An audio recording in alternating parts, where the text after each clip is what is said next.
front of me is Samsung Galaxy A20e, and today I would like to show you how you can change the food apps on this Samsung. Firstly, go into Play Store and install your new food app. In my case, it will be Opera Mini browser.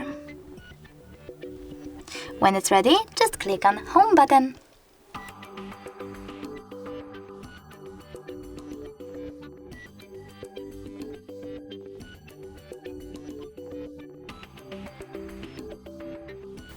Now go into Devices Settings, scroll down and tap on Apps section, over here. Following that, you need to click on those three dots at the top right corner and select the full apps. Now tap on one of those sections. I wish to change my browser, so I have to click on Browser app, click on Opera Mini to set it up, and simply go back. As you can see, after that, my default app has changed. Thanks so much for watching. If you enjoyed this video, don't forget to leave a like, comment, and definitely subscribe.